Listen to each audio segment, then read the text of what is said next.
आज हमारा third lecture रहेगा। देखते हैं थर्ड लेक्चर का सबसे पहला क्वेश्चन। सबसे पहला क्वेश्चन हमारा ये आता है। इस क्वेश्चन में क्या है, ये कह रहा है is use to find and fix works in Java programs. भाई सबसे पहला क्वेश्चन कितना अच्छा क्वेश्चन आया है कि ऐसा क्या है जावा में जो हमारी जो प्रॉब्लम्स होती हैं, जो बग्स होती हैं, उन्हें फिक्स करता है, कौन करता है। सबसे पहले ये समझना है, क्या जेबीएम करता है, जेआरई करता है, जेडीबी करता है या जेडीके करता है। तो हमें ये पता होना चाहिए कौन करता है हमारी प्रॉब्लम को सॉल्व। तो देखो सबसे पहले हमें समझना है जेबीएम क्या करता है। जेबीएम क्या करता है, एक मिनट।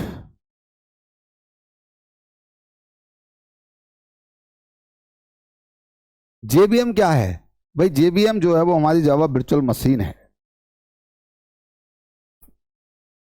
जेबीएम क्या है, जावा वर्चुअल मशीन।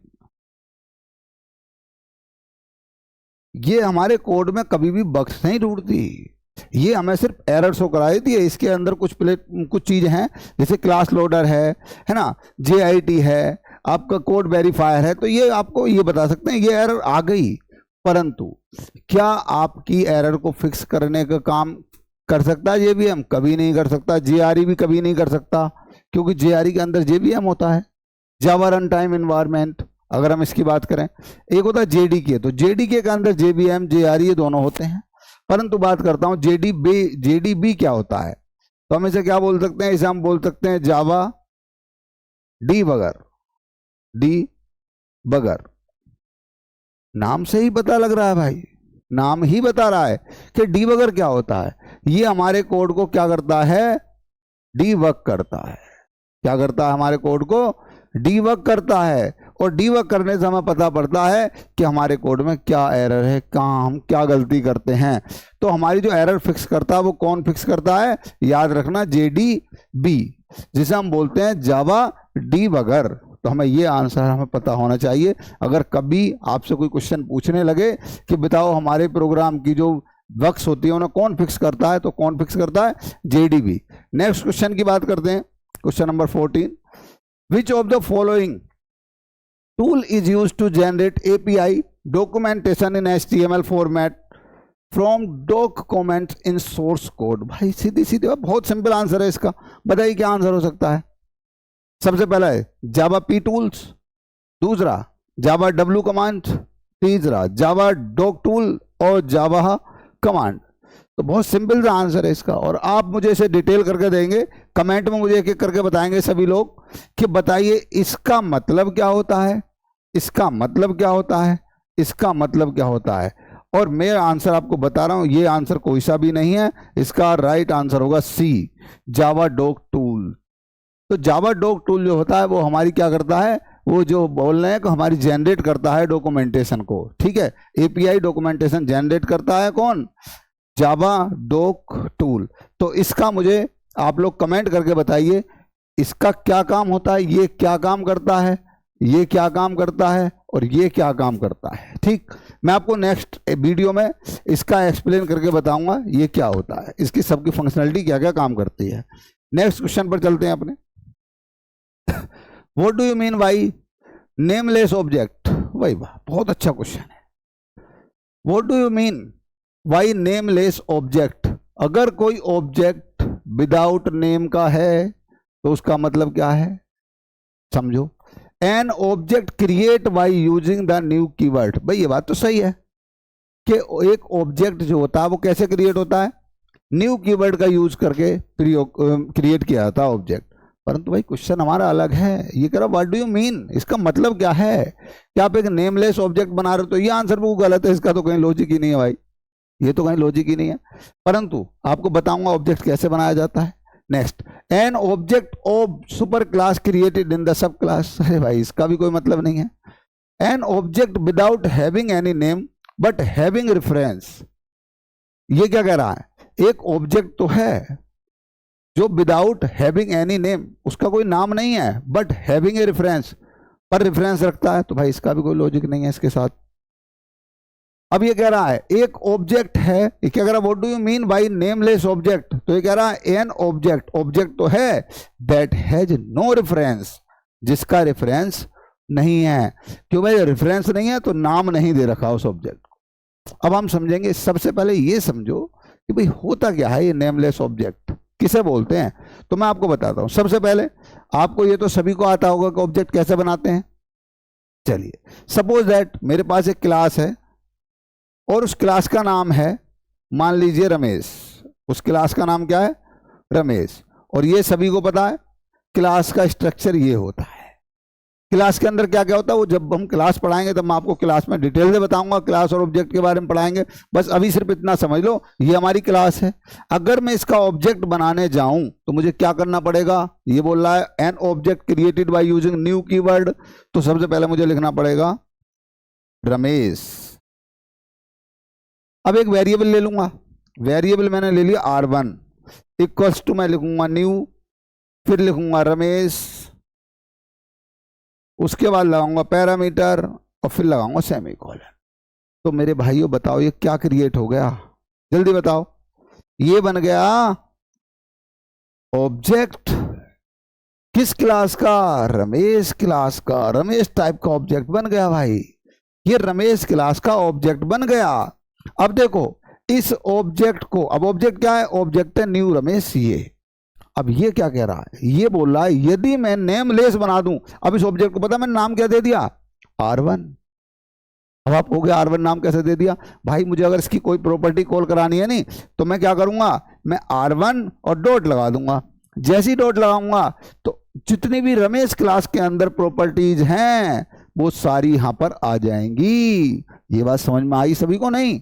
तो क्या कह रहा हूं, मैंने नाम दे दिया किसे, इस वाले वेरिएबल को, इस वाले ऑब्जेक्ट को। पर ये क्या कह रहा है, what do you mean by the nameless object. अब नेमलेस ऑब्जेक्ट कैसा होगा, यदि मैं रमेश क्लास के ऑब्जेक्ट को सिर्फ ऐसे करके बना दूं, न्यू रमेश डॉट, अब भी मैं कॉल करूंगा तो भी सारी फंक्शनलिटी आएंगी। तो ये बराबर ये है, ये बराबर ये। तो ये इस समय क्या होगा, इस समय हम इसे क्या बोल सकते हैं, नेमलेस। क्या बोल सकते हैं, नेमलेस। अब क्यों बोल सकते हैं नेमलेस, ये क्या कह रहा है, an object that has no reference. और ये और याद रखना आप लोग अच्छे से, इस वाले वेरिएबल का नाम क्या होता है, इसे बोलते हैं रेफरेंस वेरिएबल। क्या बोलते हैं, रेफरेंस वेरिएबल। वेरिएबल तो आपने पढ़े होंगे, तीन प्रकार के वेरिएबल आप लोग पढ़ते भी होंगे, जैसे कि एक स्टैटिक होता है, एक इंस्टेंस होता है, एक लोकल वेरिएबल होता है। चौथा वेरिएबल हमारा क्या होता है, रेफरेंस वेरिएबल होता है। और एक वेरिएबल और होता है, बताऊंगा, अनरिफरेंस्ड वेरिएबल। वो क्या होता है मैं आपको जब इसके बारे में बताऊंगा, जब क्लासेस बनाएंगे तो मैं ये भी बताऊंगा अनरिफरेंस्ड वेरिएबल क्या होता है, क्या फंक्शनलिटी, कैसे काम करता है, वो सारा डिटेल में बताने वाला हूं। नेक्स्ट क्वेश्चन तरफ मूव करते हैं। Next question, which option is false about final keyword. अब हमें देखो ये क्वेश्चन, इसे बहुत अच्छे से समझना है, क्योंकि इसमें हम जो करेंगे, प्रॉब्लम ये वाले नहीं देंगे हमें, इससे कोई प्रॉब्लम नहीं होने वाली हमें, प्रॉब्लम ये वाला वर्ड देगा, ये वाला वर्ड। तो सबसे पहले ये देखना है आपको, ये छांटना है कि इनमें सही कौन कौन से हैं, इनमें सही कौन कौन से हैं। पर ये क्या कह रहा, गलत वाला बताइए कि फाइनल कीवर्ड के बारे में गलत कौन बोल रहा है, ये समझना। ये बहुत अच्छा लॉजिक बता रहा हूं, ऐसे क्वेश्चन अगर आ जाते हैं तो परेशान कर देते हैं, अगर इंटरव्यू पूछ रहे इस प्रकार से। तो इसलिए समझो, अगर वो फाल्स पूछे तो आप बोलो वो तीन क्वेश्चन आपको सही बताएगा, चौथा वाला जो आपका एक रॉन्ग मीन्स इनकरेक्ट होगा उसे वो फॉल्स बताएगा। तो मुझे ये समझना है इनमें सही कौन कौन से हैं। तो सबसे पहले ये समझो कि फाइनल कीवर्ड काम क्या करता है। तो देखो फाइनल कीवर्ड का काम क्या होता है, सबसे पहले ये समझो, final keyword is used, final keyword, final keyword is used to make, कोई भी चीज क्या बनाने के लिए, टू मेक एनीथिंग इम्यूटेबल।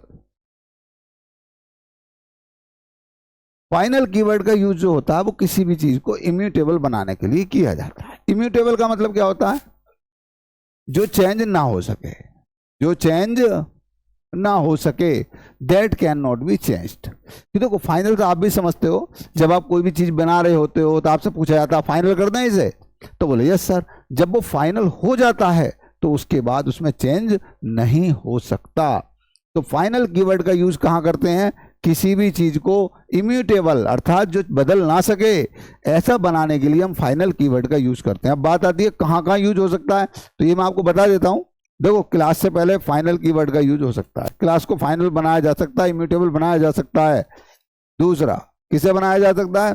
भाई मेथड को भी बनाया जा सकता है। और तीसरा वेरिएबल को भी बनाया जा सकता है। तो बस इतना समझ लीजिए, और ज्यादा जब हम फाइनल कीवर्ड के बारे में पढ़ेंगे तब मैं आपको बताऊंगा डिटेल में कि फाइनल कीवर्ड क्या क्या फंक्शनलिटी कैसे कैसे वर्क करता है।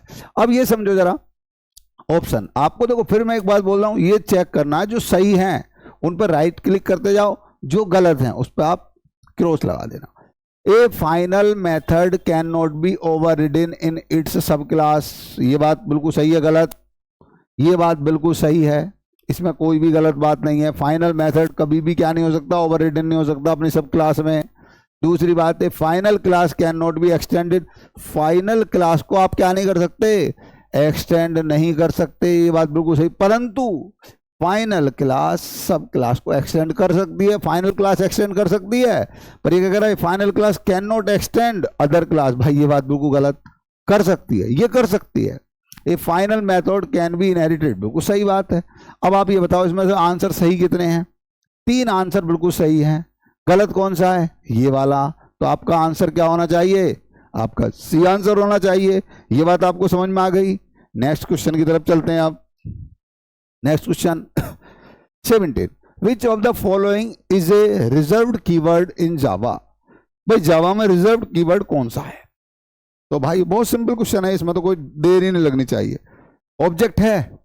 कुछ बच्चों को मन मारा हो, हाँ सर ऑब्जेक्ट है। नहीं भाई बिल्कुल भी नहीं है। मेन है? नहीं है। सिस्टम है? नहीं है। अब आप कह रहे हो सर आपने सब उल्टा कर दिया, सारे होते हैं तो नहीं भाई, कोई सा भी नहीं होता इनमें, बस ये होता है जो पाइथन में यूज होता है, ये होता है, ये होता है, पर ये नहीं होते। अब आप मुझे ये बताना कमेंट में इसका यूज क्यों करते हैं, ये क्या है?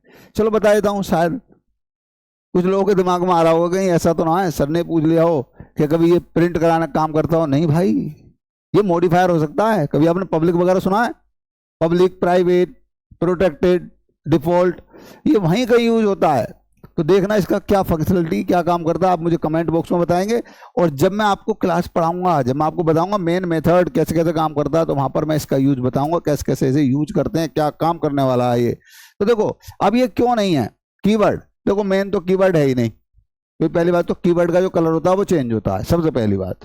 दूसरा भाई होता है सिस्टम, मैंने मना कब किया? सिस्टम कीवर्ड होता है पर उसका पहला लेटर कैपिटल होता है, इसमें नहीं है। ऑब्जेक्ट कीवर्ड होता है, मैंने मना नहीं किया, परंतु ऑब्जेक्ट का पहला लेटर कैपिटल होता है जो स्मॉल है, परंतु इसका स्मॉल होता है। ये बात क्लियर? तो हमें पता लगा कि हमारा बी ऑप्शन सही है, बाकी सारे गलत हैं। नेक्स्ट क्वेश्चन की ओर चलते हैं। Next question 18, which keyword is use for accessing the feature of package? भाई वाह, एक्सेसिंग, एक्सेसिंग समझते हो? एक्सेप्ट करने के लिए, एक्सेस करना, किसी चीज की प्रॉपर्टी को लेना। अब पैकेज कैसे एक्सेस कर सकता है? तो भाई समझो, देखो पैकेज पे एक्सेस से कभी नहीं कर सकता, छोड़ दो इस बात को। अब हमें पता है एक्सेस के लिए 2 ही वर्ड होते हैं हमारे पास, ये तो एक्सटेंड होता है, एक्सटेंड्स, या फिर होता है इंप्लीमेंट होता है, या फिर होता है एक वर्ड होता है एक्सपोर्ट और एक होता है इंपोर्ट, जो हमने वर्ड दे रखे हैं। समझो जरा भाई, एक्सपोर्ट क्या होता है, इंपोर्ट क्या होता है? देखो एक्सपोर्ट का मतलब होता है बाहर भेजना, इंपोर्ट का मतलब होता है लाना। तो पहले तो ये समझो इंपोर्ट ये लेकर आएगा, जब भी जाएगा कुछ लेकर आएगा। तो पैकेज, क्या कभी आपने पैकेज को एक्सटेंड करते देखा है? कभी नहीं देखा होगा, क्योंकि पैकेज कभी एक्सटेंड नहीं होता, क्लास एक्सटेंड होती हैं, याद रखेंगे। ये भी नहीं हो सकता। एक्सपोर्ट करेंगे तो हमारा मटेरियल बाहर चला जाएगा, हमारे पास नहीं आएगा। पर ये अगर एक्सेस करना है तो हमारा एक ही ऑप्शन बचा, इंपोर्ट। तो याद रखेंगे हम पैकेज को, जैसे भी आपने देखा होगा जब हम एक्सेस करते हैं तो पैकेज को हमेशा क्या करते हैं, जल्दी बताओ भाई, अरे बताओ, इंपोर्ट करते हो नहीं करते हो? अगर आपको स्कैनर क्लास चलनी है तो आपको क्या करना पड़ेगा, एक पैकेज आपको क्या करना पड़ता है, इंपोर्ट करना पड़ता है। तो मुझे समझ में आ गया, अगर पैकेज को एक्सेसिबल कराना है, एक्सेसिंग करानी है फीचर पैकेज की, तो मुझे क्या यूज, कौन सा कीवर्ड यूज करना पड़ता है, मुझे इंपोर्ट कीवर्ड यूज करना पड़ता है। सभी को पता होगा, ये कोई बहुत कॉम्प्लिकेटेड बात नहीं है। Next, in Java jar stand for, भाई जार की कोई फॉर्म नहीं होती। सबसे पहली बात, जार की कोई फॉर्म नहीं होती, तो सिंपल सी बात है, ये नहीं होगा, ये नहीं होगा, ये नहीं होगा, ये आंसर है। बहुत सिंपल सा क्वेश्चन है, याद रख लेना। कभी कभी कुछ लोग कर देते हैं कि जार की फॉर्म होती है, तो आप जार की लिख दें या गलत हो जाएगा। आपका ये आंसर बिल्कुल सही है। नेक्स्ट क्वेश्चन चलते हैं, 20 और लास्ट आंसर है, लास्ट क्वेश्चन है आपका। ये समझना, what is meant by the classes and objects that depends on each other. देखो भाई, क्लास और ऑब्जेक्ट जो एक दूसरे पर डिपेंड करते हैं, उनके अंदर किस प्रकार का, व्हाट इज मीन्ड, क्या मतलब है, क्या क्या उनके अंदर क्या कॉम्बिनेशन मिलेगा, वो कैसे जुड़े हुए हैं एक दूसरे को। Number 1 tight coupling, number 2 cohesion, number 3 loose coupling, none of the above. ये इस प्रकार से दे रखा है। तो देखो सबसे पहले ये समझो, अब हमें समझना है। देखो कोहेंशन का मतलब क्या होता है, कोहेंशन जानते हो क्या होता है? कोहेंशन बोलते हैं आर्किटेक्चर, आर्किटेक्चर जो होता है किस प्रकार से बने हुए हैं, कैसे कैसे असेंबल किया गया है, उसे बोलते हैं कोहेंशन। तो इसे तो आप छोड़ दीजिए, तो कोई मतलब नहीं है, ये तो हो ही नहीं सकता, ये भी नहीं हो सकता। अब हमें समझ में आना चाहिए कि लूज कपलिंग और टाइट कपलिंग क्या होती है। तो देखो बड़े आराम से समझना, लूज कपलिंग टाइट कपलिंग किसे बोलते हैं। मेरे पास 2 बर्तन है, एक ये बर्तन है जिसकी कैपेसिटी है 5 लीटर, कितनी है बच्चों, 5 लीटर। दूसरा बर्तन भी है मेरे पास जिसकी कैपेसिटी है 10 लीटर। ये बात समझ में आती है? अगर मैं आपसे कहूं ये वाला पोर्ट, ये जो पोर्ट है मेरा, ये बिल्कुल खाली है और ये वाला पोर्ट बिल्कुल भरा हुआ है ऊपर तक, इस वाले का पानी इस वाले में डाल दो, तो सच बताना इसके अंदर कितना पानी हो सकता है, ज्यादा से ज्यादा 5 लीटर। ये बर्तन बिल्कुल खाली है, तो ये 5 लीटर इसमें जा सकता है, बिल्कुल जा सकता है। तो आपका ये बताओ, जो 5 लीटर पानी था या 5 लीटर जो भी इसमें था, वो मटेरियल खराब हुआ, बाहर निकला, नहीं निकला। तो ये बताओ, ये आराम से आ जाएगा इसमें? नहीं, अरे आराम से आ जाएगा नहीं। तो इसे हम बोलेंगे लूज कपलिंग। क्या बोलेंगे? Loose coupling. जब बड़े बर्तन में कोई छोटा सामान लें, छोटी कैपेसिटी वाली चीज लें बड़ी कैपेसिटी के अंदर, तो वो होती है लूज कपलिंग। लेकिन अगर मैं बोलूं ये वाला बर्तन पूरा भरा हुआ है मेरे भाइयों, और ये जो है ये खाली है, ये वाला बर्तन क्या है मेरा, ये खाली है, अब प्रॉब्लम आ जाएगी।